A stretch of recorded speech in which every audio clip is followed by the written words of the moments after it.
Is this good enough for you, Kai? No. Is my head being chopped off now? Nothing is ever good enough. You keep going until there is no head left. Fine, if that's what you want, okay? My ceiling can be the one doing the after show, okay? Lamp senpai! Ceiling fan senpai! It's time to go to the after show! Okay, Kai. I guess it's my turn now. Okay, Kai's always freaking complaining. You know, always telling me, like, lift your camera. And I'm just like, my head's not being chopped off. But Kai's always chopping off my head. So I always have to fix my camera. How's it going, everyone? It's time to go. Time to go. Is it good enough?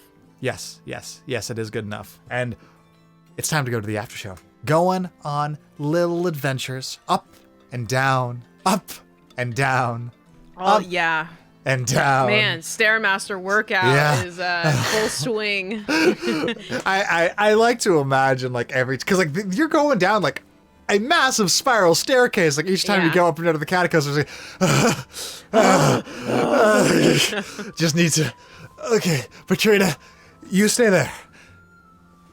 Oh God, and then you go back down. I mean, going down the stairs is a lot easier than going up the stairs. Fair. Okay, fair. But yeah, you got to have a little party with Beatrice again. Then you got to see Irina, and then dang it, and she escaped freaking again. I can't with her right now. Yeah. Why is she always chomping on Ismark? Because She needs to get herself her own man. Oh wait, she has one. But does she? Yeah. But he doesn't want her. And whose fault is that? She's still loyal to him, so she shouldn't be chomping on other men. That's what I'm saying. Well, I mean, but Ismark's neck is just so tasty, and it's starting to show plenty of signs of how tasty it is. Well, maybe she can just chomp on Strahd's neck, okay? That's okay. Let's talk with the little brief conversation that happened in Irina's room. I thought that by now Strahd would have figured out that Serena was the only one that took the deal, because I've been dropping hints. Or is he not? It's one of those things where, I mean, clearly he doesn't know, right? It's one like Or you don't want him to know, because then it'll change everything? No, you have brought it up, but there are reasons. I don't think there are reasons that you'll ever find out without me telling you. So I think that'll add that to the list of questions at the back of the old noggin, because I suppose I don't think he does know, but even if he did know, I'm pretty sure it wouldn't actually matter all that much with the way that things are lined up in the background. Really? Yeah. I wonder why. There's a reason.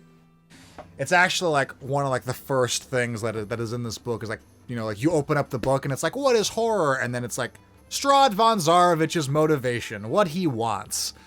And this he's acting on what he wants. And we can get a little farther into that in like a couple sessions. In the bean session? In the bean spilling session. Abso-freaking-lutely. So it looks like next session is just going to be us exploring the crypt. Yep. There's nothing wrong with that. The crypt is huge.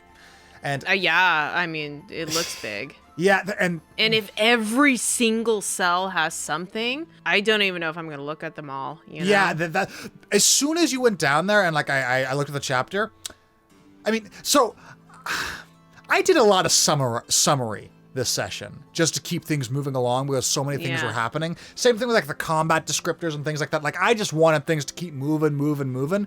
It's like there's so much there, and I don't think I was on the top of my game this session with like set and tone and things like that. I could definitely tell you were a little bit frazzled this session. Yeah, and I mean, so the instrument thing was like, you know, was where it all started, which was like near the very beginning. And did I throw you off your game? I'm sorry.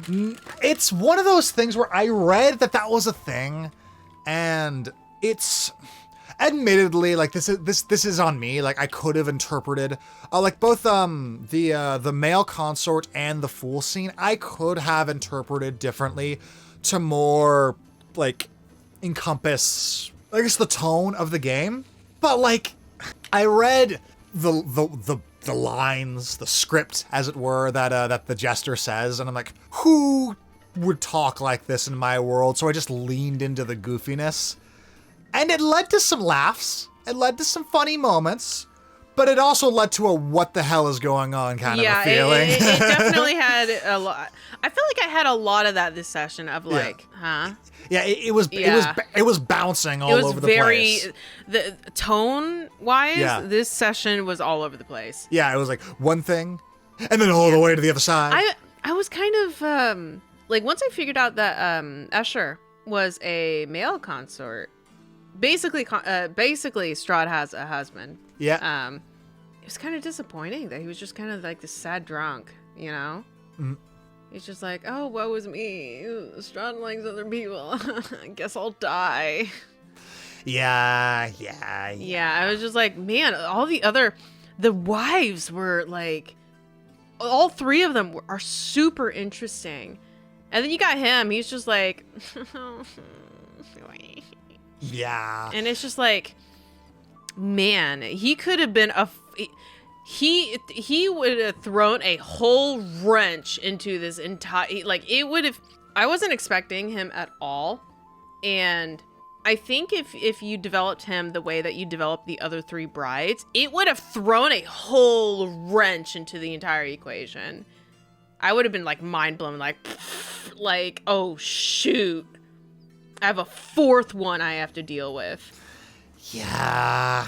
But, you know, he just kind of fell out the window, and I can't tell if he did that strategically or if he's just like that. I mean, yeah, you are right, and I do regret how I handled that situation. It was a response of it was just how it ended up happening. Like, so the way that he is described is mournful and jealous, and I mean, it's more like mournful and sad. Like, he is described that way, but I definitely took it up to the nth level. You cranked it up to a level which made him seem like a cartoon character. Exactly, and that was in response to the thing that happened previously. So I was like, okay, like if we're already here at this tone, I kind of wanted to experiment and see where I went with it, and that's what it was. Like, I experimented, and I wasn't happy with the results. I wasn't happy with the result either. I thought it was a little. Yeah. I absolutely agree.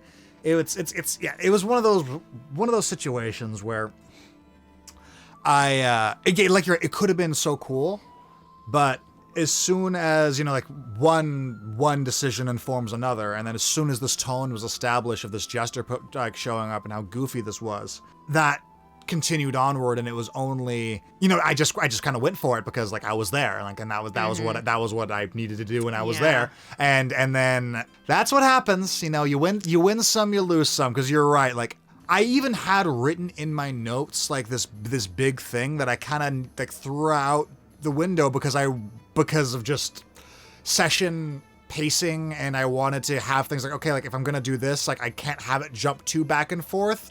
But then partway through, I just I leaned into it, and I think that for that situation, that was the right thing to do, because it at least got me to laugh, and like, it got me to have this moment where it was funny. But I do agree that it was a waste, and I had a lot of things lined up for him that are now just, he's a cartoon character now, and I mean, I even picked that up, like, cartoon character, because I even had described like a record scratch. That's I couldn't think of the word at the time, but like a record scratch, like, what? Yeah. You know, and that kind of bled into the comedy. Yeah. Man. I really wanted to play that hard, but now I feel bad that it threw you off so bad like that. I mean, it's not your fault. It's one of those things where these were all decisions that were made on the fly by me. And true, if that hadn't have happened, then maybe maybe nothing, like, it wouldn't have spiraled the way that it did, but that has nothing to do with you. Like, that has everything to do with the creative decisions that I made in those scenes, and that's what happens. And yeah, it turned out the way that it turned out, and here we are, and not much we can do about it. Man, Escher is a real missed opportunity. That is how I will forever remember Escher, a real missed opportunity. As because I you know, like, I mean, you could try to rope him back in, but it's going to be difficult. I don't think so. We don't have enough time. Like, yeah. So yeah, my plan for him was actually to have him be this figure that was really, I mean, basically have like the same point of view, because that's the thing, like, the point of view is the same. Like, he's jealous, he's mournful, he loves Strahd, and he's upset at Irina in the current circumstances that he's in. The difference was I was going to have him implore the characters to take Irina away with hopes that he would, because Escher knows Strahd more than anyone, because he is actually the favorite consort. It's why he has his own space. Is he? And I wouldn't have thought that at all. I thought he was I thought it was fourth place. Yeah. Considering the way that you described him, he's the favorite right now. Yeah, and and I was going to play him like he knew that Strahd was delusional, and that he was going to force, Strahd to come to terms with himself and realize that the thing that he loves, it's not about Tatiana, it's about him, kind of a thing, and play that up and just be like, and then he'll walk into my arms and we'll go off into the sunset together, kind of a thing. And that was what I was going to do. And then one thing led to another, and it just sort of... Yeah, he just turned into a drunk. Yeah, it just spiraled. Sad drunk. Yeah, it just spiraled. Fell out the window. And you literally... The way that... He literally was like, oh, I'm so drunk, I'm gonna fall out the window. And it was really comedic, but... I wondered, why did he do that? Is it he just didn't want to deal with the situation, or he's just gonna absolve himself and oh, sorry, Strahd, I couldn't do anything. I fell out the window. You were talking about, Irina, I should say, was talking about murdering him. That was the main reason for him wanting to skedaddle. Yeah, I don't know. The entire thing was weird. Yeah. It was weird. Yeah. And then Strahd, finally told Serena, oh, Casimir's in the crypt. Please accept my offer. And she's like, no. Okay, peace. And then he leaves into the wall, which apparently he can fade. Did he do that when Rahadin was asking Strahd for stuff? Did Strahd phase in? I don't remember him. Or is there a doing magical that. wall or something? Or? I don't remember what he did. I think he used a door, but I'd have to look back on the VOD. But he can maneuver through Ravenloft freely, and not to mention he's a powerful spellcaster. And I mean, whatever way that he did it was just ooh, whoa. Yeah, and now we got a new girl, Petrina. Mm-hmm. Oh my gosh. I already know she's trouble. And you know what? I am absolutely satisfied with how the latter half of the session went, with going into the crypt, and Irina having flashbacks of Tatiana, going to Sergei. I loved that. I thought that was really interesting and really cool. And then with Petrina, I thought that was really interesting and really cool. So the first half was what the hell's happening? The second was it was really wild. Now we're back in the game. Okay, the things are back where they need to be right now. Right. Yeah, with Petrina, I know there's something up with her. I don't know what. There's something up with her. Do you know that? Yeah, I can feel the vibes. I can feel the vibes. I can feel the vibes. She's a snake. Okay. There's something up. Everyone else is blind except me and Van Richten. You just got the feeling. Apparently, like the way that I played her just really gave that vibe with you and Pascal. It did. I mean, yeah. Okay. I mean, the way you played her. Yeah. Even if I rolled like a 10, I still would have been like, I don't like this girl. Patrina is so sus. Yeah. Patrina is extremely sus, and she's so sus, and I don't know why. Mm-hmm. There's like, something's up. I mean, you definitely sold that she's sus, but I just don't know what is sus about her right now. Oh, did I? Maybe it was a mistake on my part. Maybe I'm just